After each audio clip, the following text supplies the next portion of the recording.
he's peeing out of Errol's upstairs windows and ruining the windowsills and the paint and everything. I mean, this is a brand new house. His autobiography, Errol does, and talk about how like he basically, like, John Barrymore scared the shit out of him. He was just like, this guy is crazy. Like, I've got to get him out of my house. But apparently he was there for 3 weeks. It was the first and the wildest and most wicked legend attached to Errol Flynn's Mulholland home, and a story so fantastic and with so many eyewitnesses that there has to be truth in it.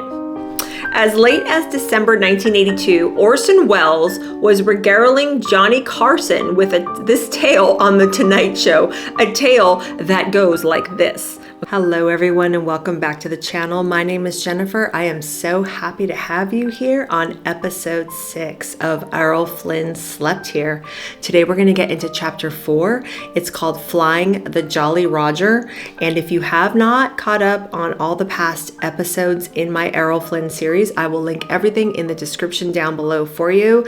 This man was a Tasmanian devil whirlwind of a superstar, and he lived his life fast and furious and dangerous, burned out at the age of 50, was a hedonist, an atheist, a womanizer. He stood on trial for murder before the age of 25. He had a lot of vices, a lot of things going on in his life. He is nothing if he is not fascinating. So get caught up. Errol Flynn is, wow. He is just a character study. He is a cautionary tale of what not to do with your life. And I think that toward the end of his life, he really did come to terms with a lot of his demons. And I said in my last video that I do pray for the soul of Errol Flynn. I believe that everyone is redeemable, and I don't think that he was as bad of a man as a lot of us like to think. I think he was a very hurt man with a lot of internal demons. So I go into his whole backstory. The first 2 episodes, I start with a ghost story. So if you have not caught up, go ahead and watch that playlist. But enough of my babbling. Let's get into chapter 4, Flying the Jolly Roger. Really quick disclaimer, we do not have our air and sea shipment yet arrived here in Germany. I don't have any of my lights. I'm doing the best I can in front of a sunny window, so I do apologize for some of the shadows or sun or whatever, but hopefully you can still hear me. That's what counts, and yeah, let's get into it. So chapter 4, Flying the Jolly Roger. The Golden Age motion picture industry is an outgrowth of the Great Depression. Wealth pours into Southern California as if the country has been tipped left and shaken, and all the loose change has jangled there. MGM in Culver City reigns as the grandest of the picture factories, with stars Joan Crawford, Clark Gable, and Judy Garland. Other major studios are less prosperous, such as Columbia, RKO, and Paramount in Hollywood, and Universal, which sits just over the hill from the Warner sound stages. Warner Brothers Picture Company is as brash and ambitious as its supreme leader, Jack L. Warner, known simply as JL, and possesses a stable of talent that includes Errol Flynn, James Cagney, Humphrey Bogart, and multiple Academy Award winner Bette Davis. And unfortunately for JL, his stars are a troublesome gang. Olivia de Havilland complains about her limiting heroine roles, and Olivia was the best and most popular co-star for Errol. She starred in 8 movies with him, and they were dynamic and just a beloved screen duo. So it says that she's complaining about her limiting heroine roles. She doesn't like playing second shtick. James Cagney wants a raise and script approval and goes on suspension. Bogart grouses about everything and brawls with his wife. Bette Davis is a bitchy prima donna.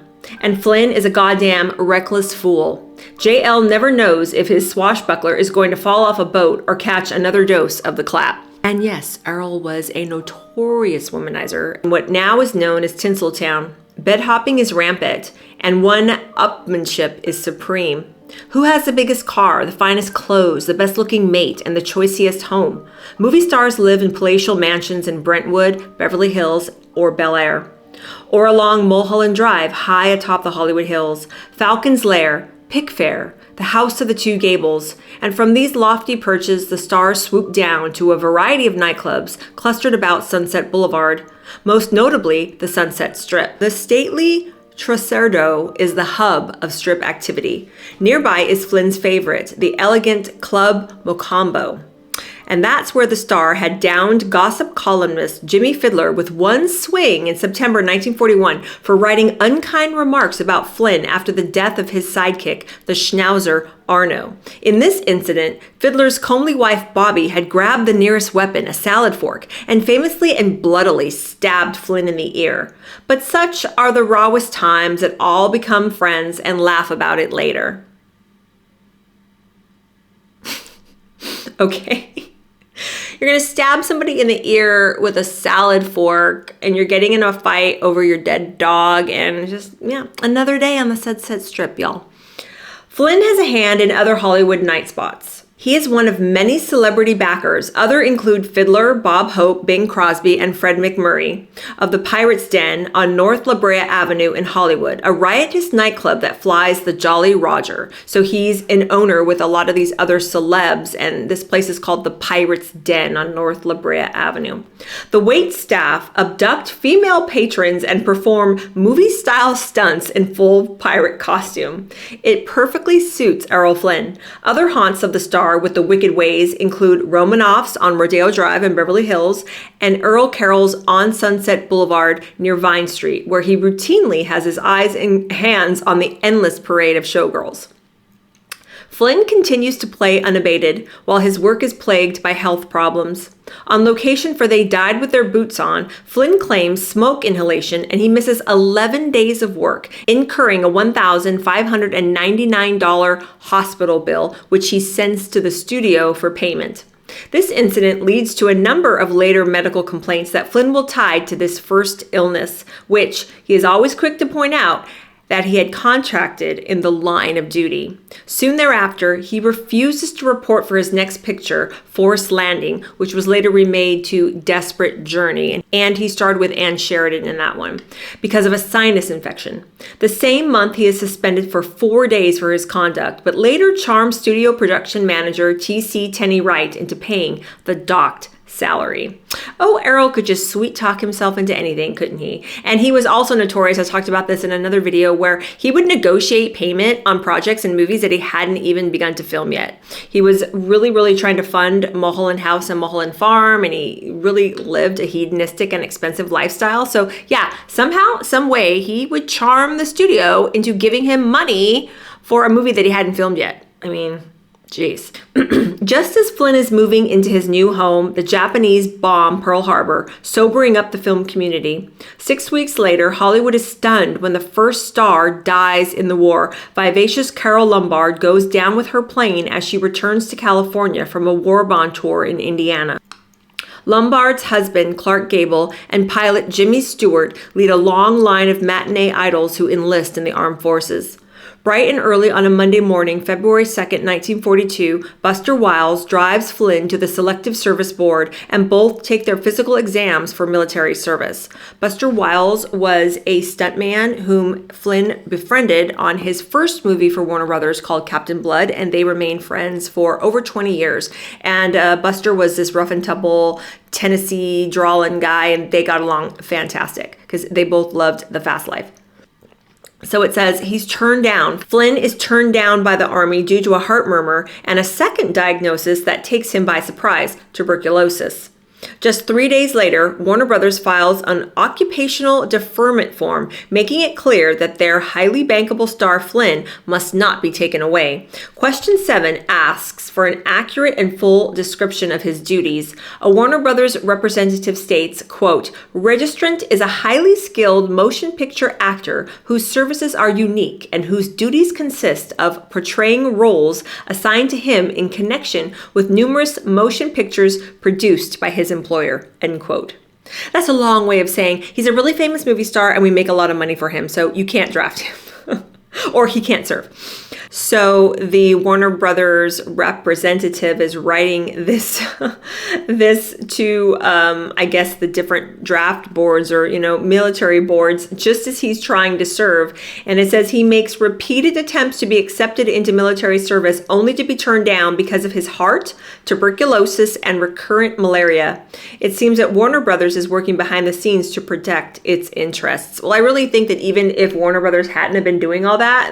The Army, the Navy, the Air Force, apparently he tried for all the branches and they all refused him because of his health conditions. And he developed malaria as a very young man bushwhacking in New Guinea in his very early 20s. And the book has a picture, I guess it's a promo drawing or something for that restaurant that he owns along with some of those other celebs called the Pirate's Den. And it says an artist captures the likenesses of the ownership team of the Pirate's Den nightclub, except Flynn, who seems conspicuously beastly in the portrait at lower right. Yeah, it's really weird. I mean, you can look and identify all the people from Fred McMurray to Bob Hope to Bing Crosby, but then the way that they draw Errol Flynn, like he literally looks like one of those dead pirates from the Pirates of the Caribbean franchise. It does not look like him at all. And he was the best looking one of the bunch there. So that's just kind of weird. So it says, the public can only be confused as Flynn is seen in photos and newsreels playing 2 hours of tennis at a stretch, or sailing, or swimming and diving off his boat, or drinking and carousing past dawn whenever he pleases. Buster Wiles says of Flynn's tuberculosis, quote, as serious as the disease was, he didn't go to pieces. It was not an advanced case, but Errol did begin resting more, end quote. Flynn isn't shy about using his maladies when studio authority figures like Jack L. Warner and Hal Wallace and Terry Wright and others make demands that he considers unreasonable. While on a day shoot in Calabasas near the end of the production of Forced Landing, just a month after his tuberculosis diagnosis, Tenny, Wright, and Flynn cross swords over quitting time. Flynn wants to knock off at 5 o'clock. Wright says that they're on location and must work, quote, as long as the light is good until 6 o'clock, end quote. Flynn replies that he's a sick man, and if you don't believe him, just look up the Army record. He says he's already going the extra mile by working until 5 o'clock when he's bushed. Wright reminds Flynn that 2 months earlier, he, Tenny, had been the one to authorize the payment of salary for Flynn's 4 days on suspension. Earl shoots back, quote, if you think that you're going to do me a favor giving me that 4-day salary, as far as I'm concerned, you can stick it, end quote. When asked one more time to work until 6 o'clock, Flynn replies, no, and you can repeat for me, I will not work beyond 5 o'clock on an 8 o'clock call at the studio, end quote. And you know, that might sound a little bit privileged, but in Errol's autobiography, he talks about working with several directors. One, I believe the last name is Curtis, Michael Curtis, and this guy was apparently like a slave driver. And just, for example, a lot of his films were very, very physical. He was battling with swords. He was horse riding. He was, jumping, running, doing all this craziness. And he describes this one particular film set where the director kept forcing everyone to go and go and go and go. And that, the actors were tired, the animals were tired. Like Flynn gets so descriptive when he talks about, he could see foam at the horses' mouth when they were trying to do these stunts. And the director kept making them go over and over and over their time. And there ended up being an accident and someone died. One of the stuntmen died. And Earl never forgot that. And he really held that against that one particular director. And I believe they talk about it, or that director, later in this chapter. But yeah, he was just very upset that so many of these directors seem to just use and abuse both the actors and the stuntmen and the animals involved in the shoots. Because Errol was a huge animal lover. He had animals all over Mulholland Farm, from goats to a chimpanzee that he would dress in a top hat. But yeah, and he was really, really big on animals' rights, especially horses being treated sanely and with dignity and respect on these film sets. And I think he was one of the first people to really, really champion that in Hollywood. But anyway, so after he was saying that he won't work beyond 5 on an 8 o'clock call, there then follows an extended absence by Flynn, claiming a lung infection that shuts down production through the end of March. And that was the movie called Forced Landing that he starred in along with Ronald Reagan, a younger Ronald Reagan when he was still acting in Hollywood, and an Alan Hale.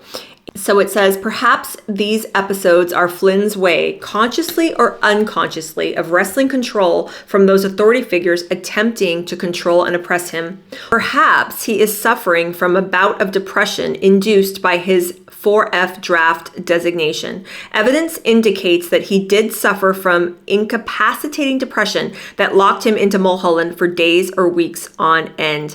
And he does talk about that in his autobiography, My Wicked, Wicked Ways. days, that really affected him when all of the branches refused him and did not allow him to serve in the war effort, because he loved adventure and he was very, very athletic and just loved doing things like that. He wanted to fight, and he looked at other stars in Hollywood like Clark Gable and Jimmy Stewart and was just so upset and just so torn that they got to serve and he didn't, and it plagued him for a really, really long time.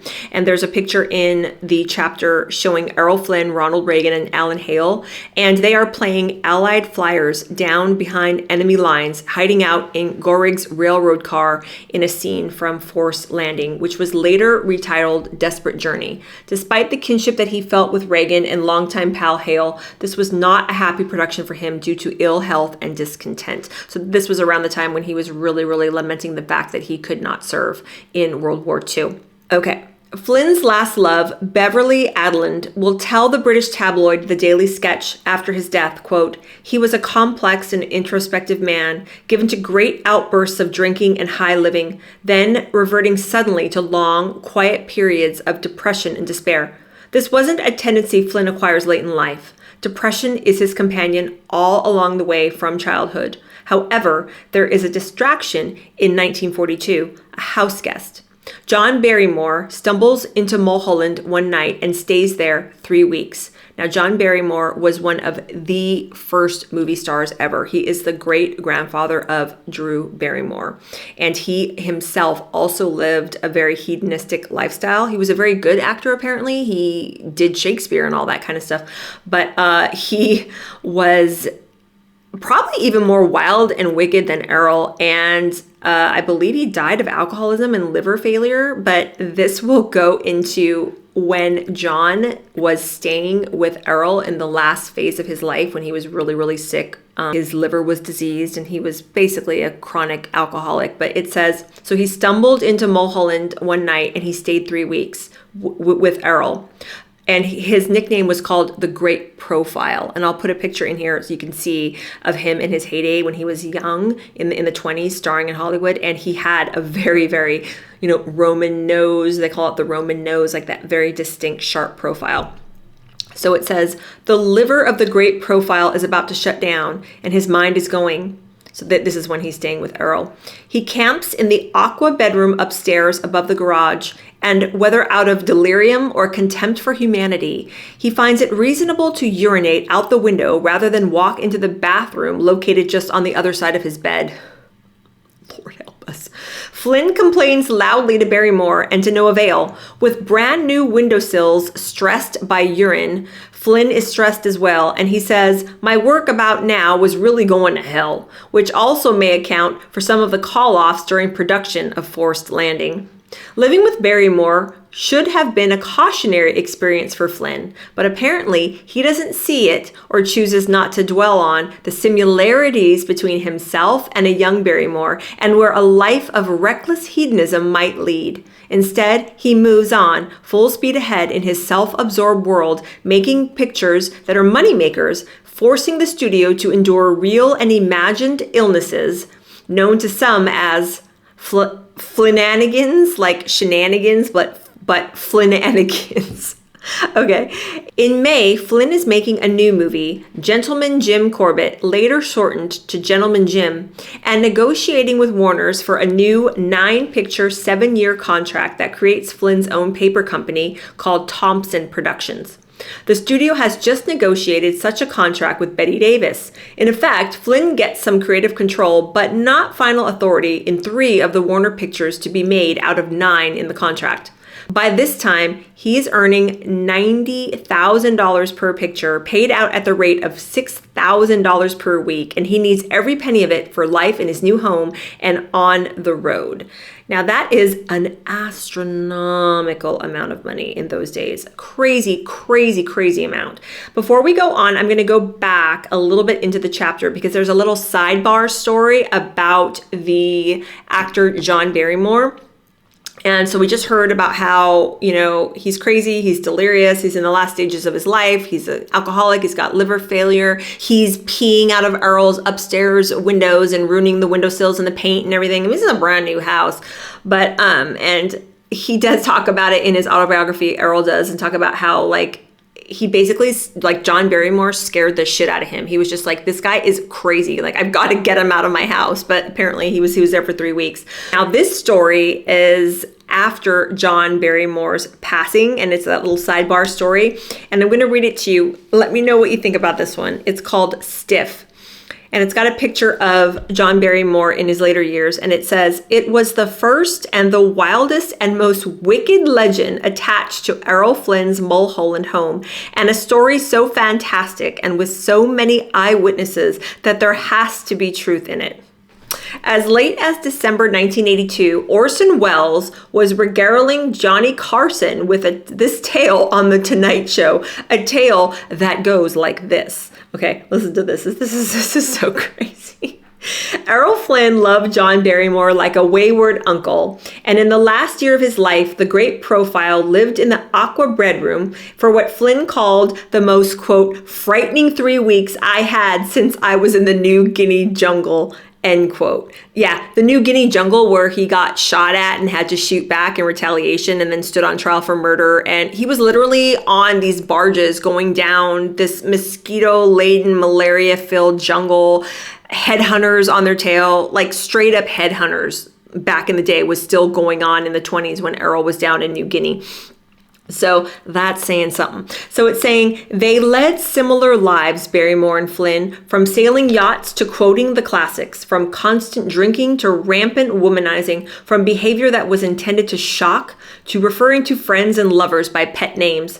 When Barrymore succumbed to his excesses on May 29, 1942, at age 60, but looking a decade older, Raoul Walsh claimed to be visiting Mulholland when John Decker brought the news of John Barrymore's death.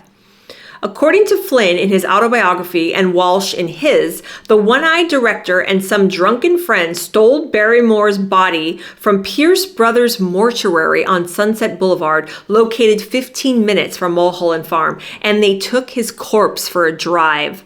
Actor Paul Henrid in his memoirs claimed to be an accomplice. An unsuspecting Alex, remember Alex, who is Flynn's friend, his Russian friend who kind of helps run the house and the farm. So it says an unsuspecting Alex, said to be smashed when the giggling ghouls arrived, helped Walsh carry Barrymore's corpse inside. Alex said he never saw Barrymore more intoxicated. They propped the body on the couch just in time for Flynn to return from an impromptu wake at a local bar. Flynn claimed they placed Barrymore's body in his favorite chair, presumably the burgundy leather chair from the den that we talked about in the last episode. They propped him up, right, on this chair.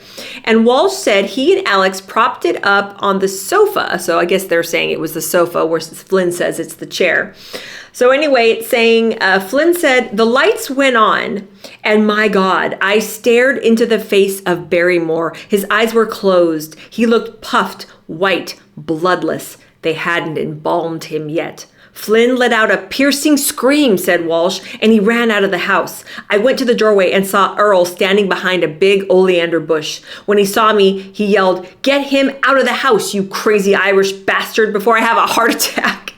This story simply won't go away. Yes, it was against the law to move bodies around in the night, but when did that ever stop? The dizzyins of Hollywood, especially a legendary director, one of Hollywood's more powerful men who was used to getting his own way. Especially if he was drunk, especially if he was out with his pals who were also drunk. How was an original Pierce brother going to defend that hill against Raoul Walsh over the remains of a seedy reprobate like the likes of John Barrymore? Flynn, Walsh, and the crew never let the law stand in the way of a caper, especially if it might produce a genuine heart attack. They took him someplace, said actor Herve Presnell, a man well connected around town. He said, quote, I know that for a fact. They decided to have a wake. They went down to the mortuary and got Jack and took him wherever they took him. Rigor had set in, meaning like rigor mortis, like he was all, I guess, stiff by that point. So he said they bent him around, stuck him in a chair, and got all shit-faced while he had a drink in his hand, then took him to the mortuary. That's a true story, end quote. No one knows for sure if Barrymore's last road trip was to Mulholland Farm, a place he had recently visited in life. Friend and biographer Gene Fowler claimed to have spent the night with the body, which seems odd. Did he expect a resurrection? Who says Fowler wasn't trying to protect Barrymore's memory by claiming the body didn't go on tour? Buster Wiles claimed that Walsh made up the whole thing. Wiles said it was his idea to steal the body, but he was only joking. In fact, in his book, My Days with Errol Flynn, Buster Wiles places himself dead center in the Hollywood scene, with stars and executives treating him as an equal and not merely as a stuntman and a Flynn hanger-on.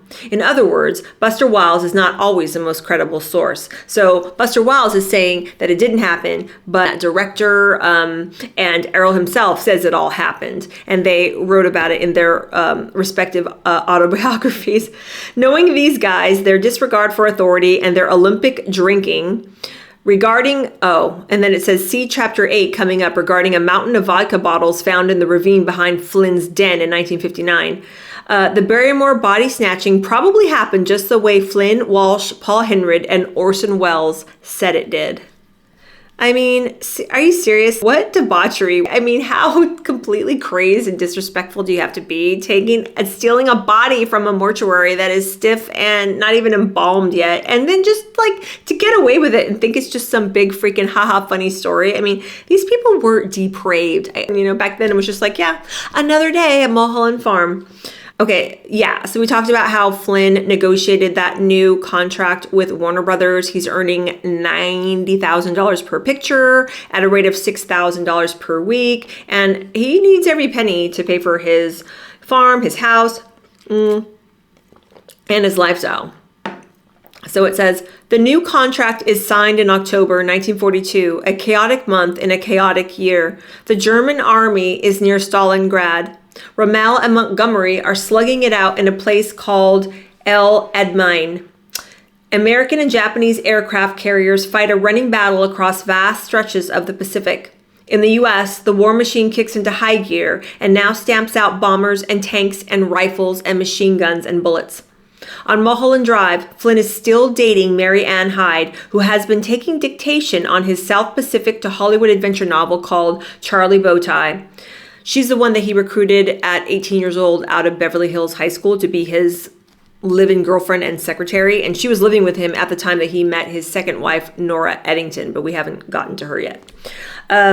Hyde has just finished work in the Charles Boyer all-star anthology film called Flesh and Fantasy. In fact, she's just landed a photo shoot for Life magazine to support the release of the movie. Mary Ann is happy to have a boyfriend of Flynn's caliber, but highly displeased with her boyfriend's roving eye. And they've got a picture of Errol here, a sofa, and a lot of times back in the day they called it the Davenport. So it says he lights a lucky strike in his bachelor's paradise as his number one status symbol, the portrait behind him, the Gangwin original, hangs over his shoulder. This night, however, the girlfriend Mary Ann is not around. The October breeze is cool, with the aroma of fresh-cut pine filling the house. Once in a while, the sleek frame structure settles with a groan or contracts with a pop and a crack as the sun fades. And on some nights, like this one, those are the only sounds that can be heard. Many of Flynn's women report that he is a homebody and ventures out to carouse only on the weekends. And tonight is a weeknight.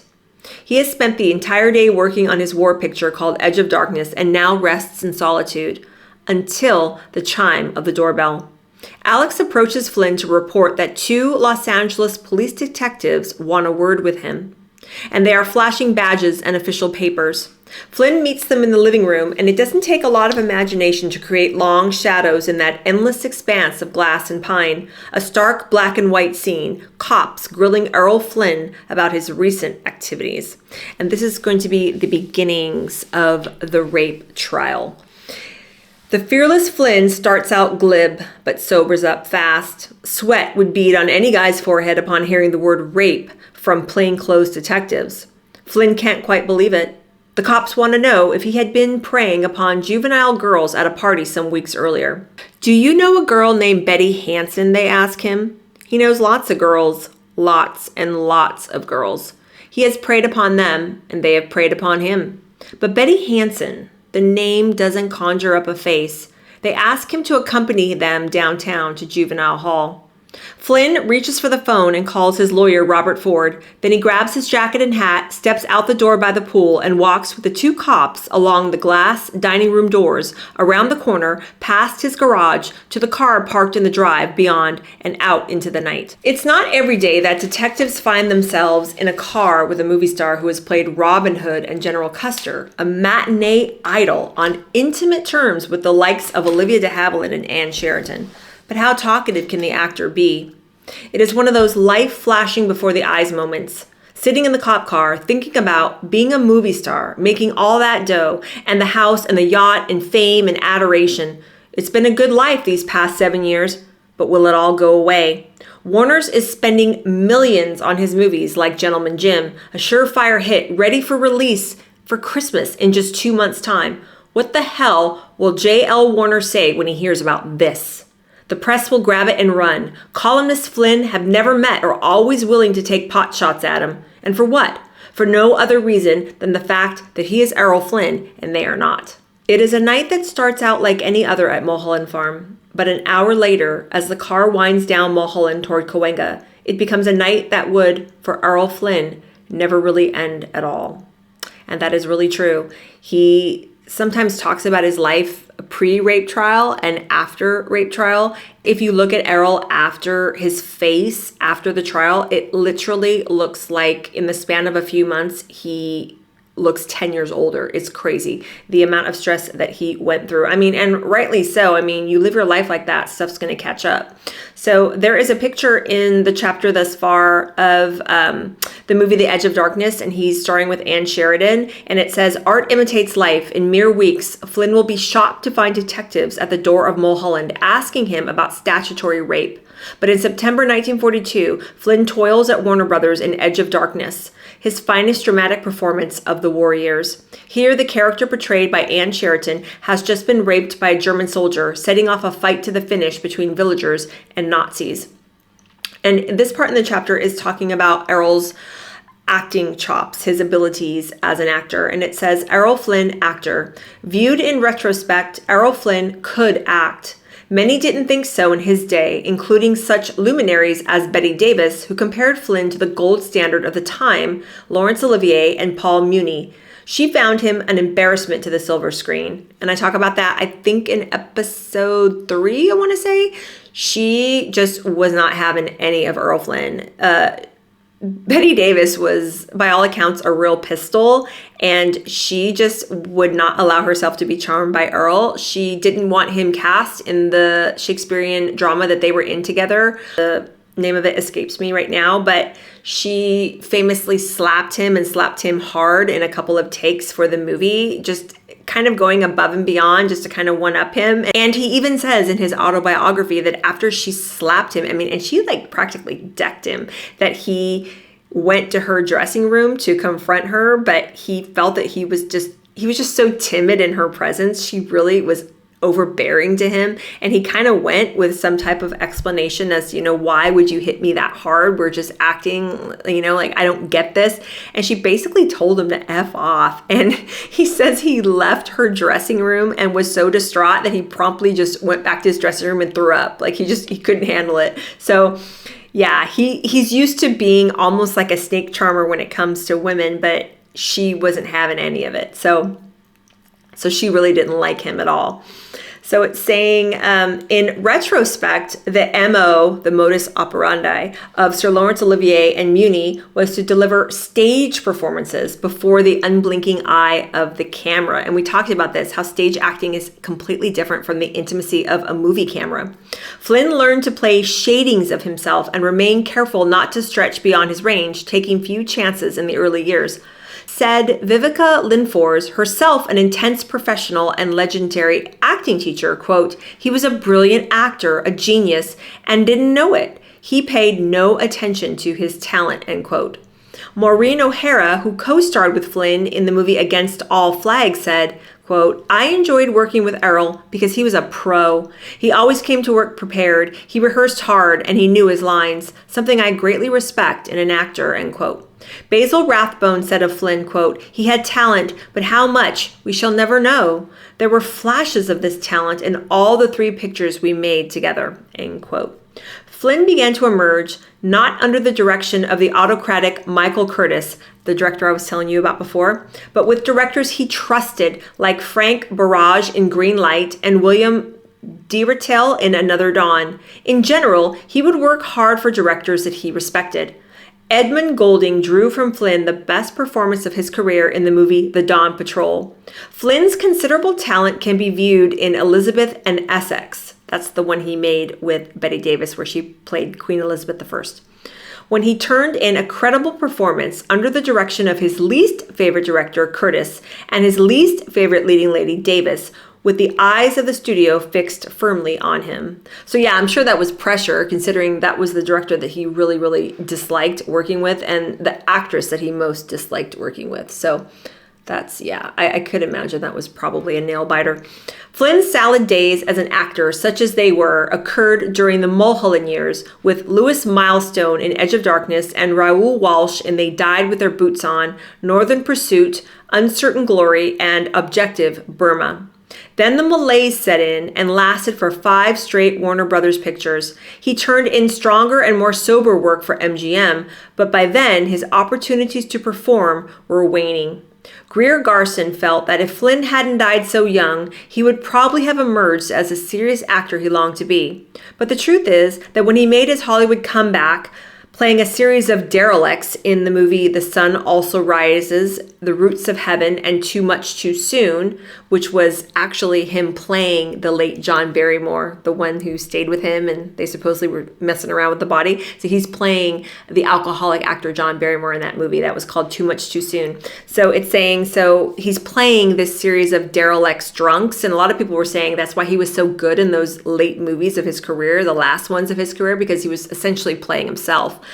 So in those movies, it said his mind and body were shot and he couldn't remember his lines with regularity. His talent was simply gone. But that's what they're saying here. But in a lot of other things I've read and watched, it said quite the opposite, that he was finally getting some recognition for his talents. And they were starting to say that, wow, he is kind of a serious actor. So he was probably, debilitated because he was an alcoholic at that point, and he was probably forgetting his lines because of, all the drinking and all that stuff. But still, I mean, he was, by all accounts, he was doing pretty well acting wise. During the span of his career, he was self-deprecating about his own abilities, but if Errol Flynn didn't believe in Errol Flynn the actor, why did he act like a fan and collect 16mm prints of all of Errol Flynn's movies? And why did he build for himself a wing with a movie theater in it at Mulholland Farm in 1945?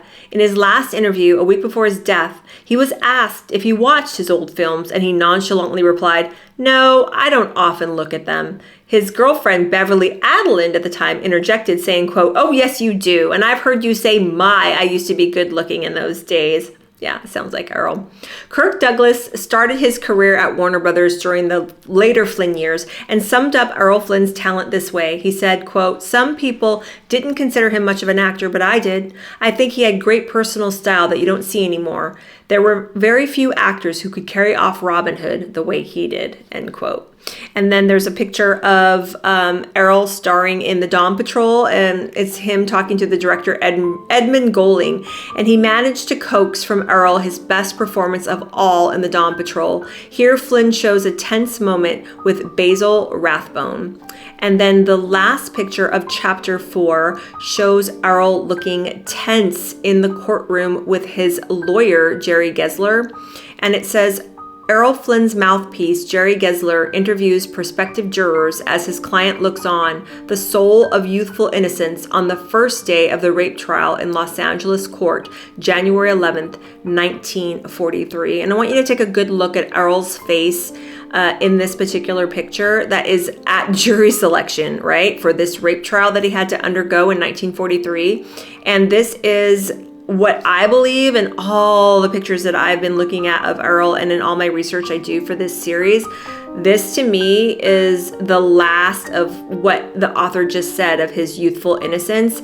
He changes facially and just personality wise and his physicality so drastically after that trial. So remember this particular picture of Errol and in the pictures in the early day of the trial, and then you'll see in the next episode how he aged. And the next one is coming up is going to be chapter 5, and it's going to be called Having My Wicked Way. So that's the end of chapter 4 for now. I hope you guys enjoyed it. We're going to get into the meat and potatoes of the rape trial, everything that Errol went through during that tumultuous and just horrible time for him, and everything that went down. But we'll get into all that in the next one. In the meantime, if you haven't already, look down in the description or click on the end link in this video, catch up on all of the latest episodes. Thank you guys so much for watching. Like if you haven't liked the video yet, subscribe if you haven't subscribed yet. If you love old Hollywood, stay tuned. The book is getting even better. I can't wait to see you on the next one. Take care. Bye.